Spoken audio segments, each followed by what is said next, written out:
Bonjour à toutes et à tous, très heureuse de vous retrouver pour ce nouveau journal et dans l'actualité vendéenne de ce mercredi 19 juillet. Cela fait déjà 3 semaines que les soldes d'été ont commencé et à la mi-parcours, le bilan est plutôt bon, de quoi satisfaire les commerçants. Pourtant, ils s'interrogent sur l'impact réel de ces rabais sur les consommateurs. Vente privée, opérations promotionnelles pendant l'année grignotent l'intérêt pour ces soldes. Allons-nous vers une nouvelle organisation des soldes? Élément de réponse dans ce journal. La première foire à l'ancienne d'Autrefois Chaland aura lieu ce jeudi.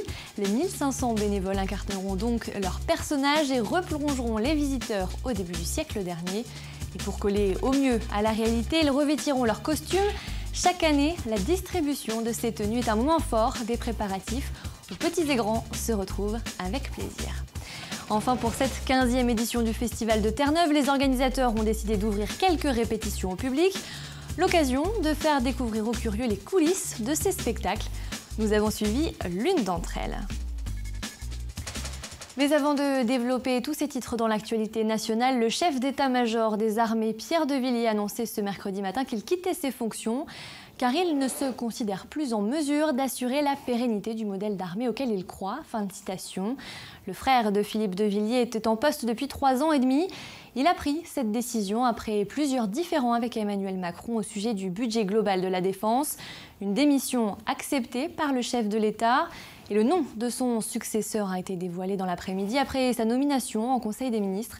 Il s'agit de François Lecointre, jusqu'ici chef du cabinet militaire du Premier ministre Édouard Philippe.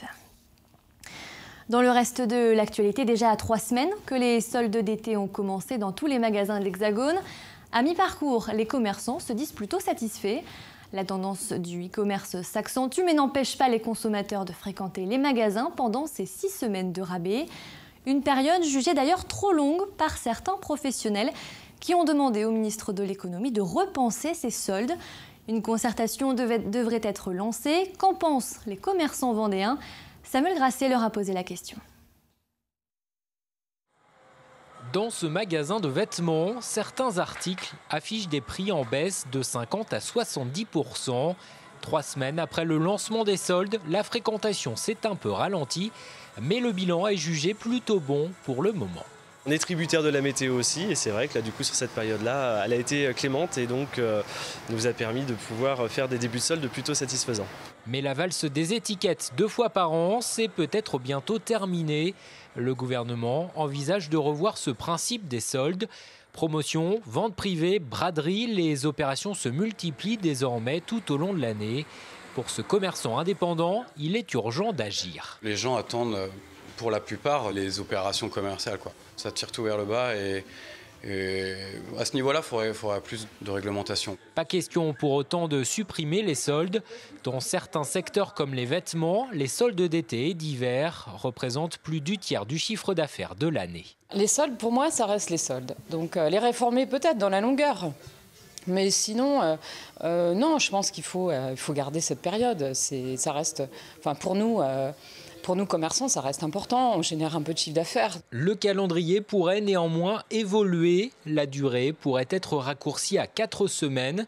Les soldes d'hiver pourraient aussi être avancés et placés fin décembre, juste après Noël.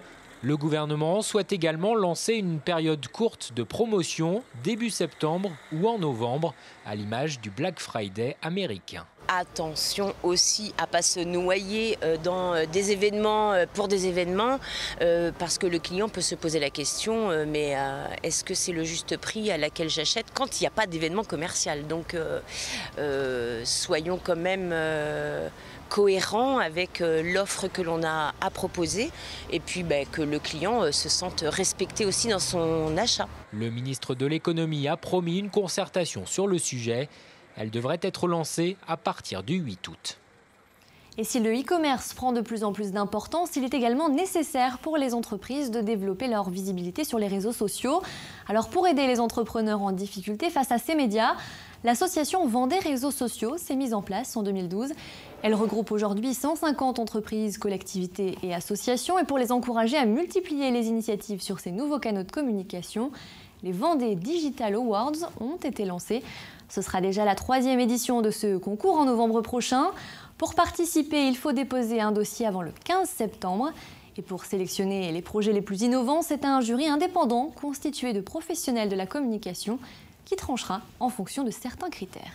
Les critères, l'innovation, l'inventivité, le caractère reproductible, le caractère vendéen peut-être, et puis surtout la capacité de cette stratégie à porter l'entreprise, l'association, la collectivité, à la développer, à mieux communiquer en interne et vers l'extérieur. Parlons de tourisme à présent, puisque la région, le département et l'Office de tourisme du pays de Saint-Gilles-Croix-de-Vie, en partenariat avec les vignerons, viennent de remettre à jour 2 circuits de la route des vins du Val-de-Loire. Le département est riche de plusieurs cépages, dont celui de Brême-sur-Mer. Rouge, blanc, rosé, les touristes amateurs de vin seront donc invités à découvrir les domaines viticoles et à rencontrer les producteurs. Ils peuvent également visiter les nombreux sites patrimoniaux du secteur, un attrait majeur pour le vignoble, puisque le no-tourisme dans l'Hexagone se développe de plus en plus. En 2016, on recensait 10 millions de no-touristes français et internationaux. Le vin de Brême, c'est un atout du territoire. C'est, disons, un marqueur identitaire du territoire, un peu comme la sardine à Saint-Gilles-Croix-de-Vie. Donc ce produit nous permet de communiquer et les touristes qui viennent séjourner au pays de Saint-Gilles-Croix-de-Vie sont à la recherche des produits identitaires qui façonnent un petit peu les aspects du territoire. Et je vous le rappelle, l'alcool est à consommer avec modération. Tous les ans, dans le nord-ouest vendéen, 4 jeudis de l'été sont consacrés à un retour dans le temps avec les foires à l'ancienne d'autrefois Chaland. Les touristes comme les locaux sont replongés au début du XXe siècle. Mais pour que la magie opère, rien n'est laissé au hasard. Les outils, les animations, mais surtout les décors et les costumes rappellent cette époque révolue. Il y a quelques jours d'ailleurs, les bénévoles ont reçu leur tenue. L'occasion pour toutes les générations de se retrouver et de partager leur passion pour cette fête. Le reportage de Pierre Dalicieux. Dans cette salle, 4000 costumes pour 1500 bénévoles. Tous seront portés au moins une fois durant les 4 foires à l'ancienne de cet été. Aujourd'hui, c'est jour de distribution. Et pour la costumière de l'association, c'est toujours un grand moment. C'est un moment très important et qui est très intense puisqu'on voit tous les bénévoles ce jour-là. Donc on est content de les retrouver et voilà. Et après, le stress, c'est que tout le monde ait sa tenue, à sa taille et voilà. Il y a toujours du travail. Voilà, c'est l'équivalent d'une toute une population qu'on habille en fait, des petits-enfants de la pouponnière jusqu'à nos bénévoles les plus anciens. Les plus anciens, justement, sont souvent les premiers arrivés. Beaucoup d'entre eux ne comptent même plus le nombre de foires auxquelles ils ont participé. Mais ne manqueraient pour rien au monde les prochaines qui arrivent. Très important, parce qu'il faut conserver ce qu'on nous a appris. Ça nous fait plaisir, c'est la continuité de la fête, qu'est-ce que vous voulez. Il y a les anciens et les plus jeunes. Eux aussi viennent choisir leur costume et eux aussi ont apparemment attrapé le virus d'autrefois Chaland. Faire découvrir aux gens autrefois Chaland, c'est merveilleux. Depuis que je suis petit, j'ai toujours voulu faire autrefois Chaland et maintenant je le fais depuis 2 ans. C'est pour remplacer les anciens. Les anciens, voilà, ils font ça, mais un jour ils vont disparaître. Donc il faut que la tradition perdure et il faut que les jeunes, du coup, prennent la suite et apprennent. Ça leur est bien parti là. Oui, c'est bien parti, ils adorent ça. L'association lance néanmoins régulièrement des appels aux bénévoles, car chaque année leur nombre diminue. L'objectif, recruter des jeunes, retraités de préférence, car pour autrefois Chaland, il ne faut pas compter son temps. Et parmi les autres animations de l'été, il y a les rendez-vous sportifs sur la plage. Jusqu'à ce jeudi, la Fédération française de football donne rendez-vous aux petits comme aux grands sur la plage de la Baigneuse à Saint-Jean-de-Mont pour une initiation au beach soccer. Ce rendez-vous s'inscrit dans le cadre du Tour de France de la Fédération française de football qui sillonne 13 villes tout au long de l'été. L'idée est de se retrouver, de sortir des stades pour jouer au football. C'est une très belle étape pour nous, la plage est grande, on a de l'espace pour mettre tout notre dispositif. La mairie de Saint-Jean-de-Mont nous accueille toujours depuis quelques années maintenant avec beaucoup de plaisir et nous on revient chaque année avec également beaucoup de plaisir. Il y a du public également ici, il y a beaucoup de monde à Saint-Jean-de-Mont.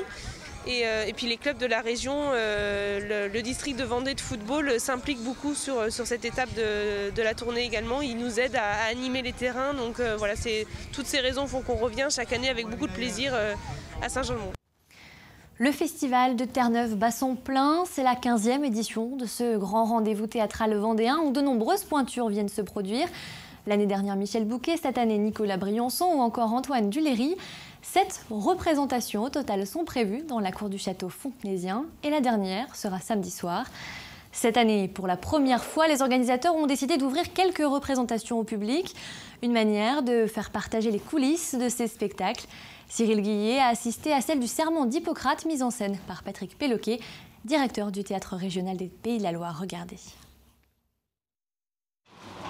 C'est bon pour toi, Manu? Bon, je regarde si tout le monde est prêt derrière et tout le monde en voit. C'est une première pour le Festival de Terre-Neuve qui propose cette année des répétitions en public. À quelques heures du lever de rideau, Patrick Péloquet fait les derniers ajustements avec ses équipes. On l'entend pas beaucoup là, GG, derrière. Derrière? Ouais. Mettez un niveau de jeu en dessous.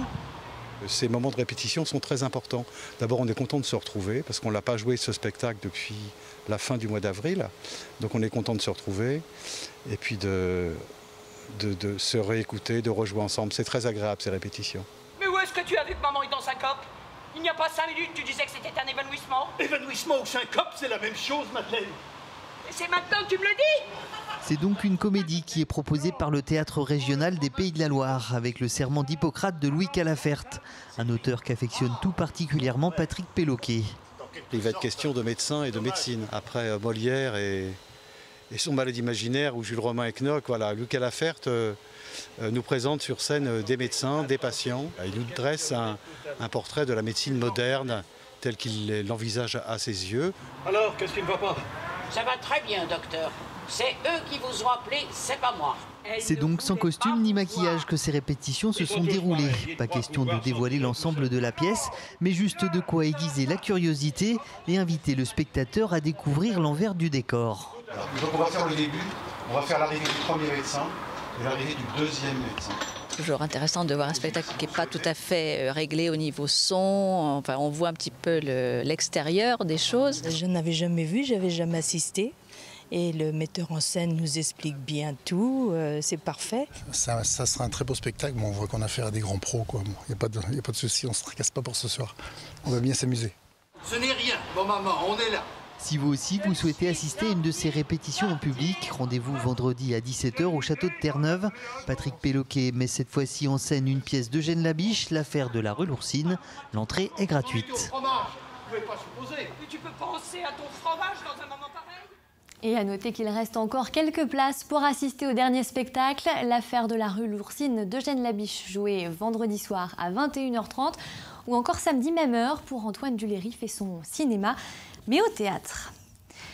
Avant de se quitter, jetons un coup d'œil sur la météo de ce jeudi. Un temps maussade et nuageux est prévu au lever du jour avant d'apercevoir les éclaircies dans l'après-midi. Le mercure, lui, ne dépassera pas les 24 degrés. Fanny Poirier vous détaille ses prévisions météo juste après ce journal. Les programmes de TV Vendée continuent puisque ce jeudi, Vincent Rioux vous donne rendez-vous à partir de 18h30 et en compagnie d'Adèle Fugère pour parler de son Vendée Globe. Cette émission sera suivie des virées de l'été incarnées par Arnaud Barrier. Il testera pour vous l'attraction Duel Arena d'Indian Forest, la toute nouvelle du parc, inspirée des Jeux d'Interville. C'est la fin de cette édition. Merci de l'avoir suivi. Juste après ce journal, retrouvez Alexis Raison dans les Vendéens du Tour pour un résumé de l'étape du jour. Bonne soirée et à demain pour un nouveau point sur l'actualité.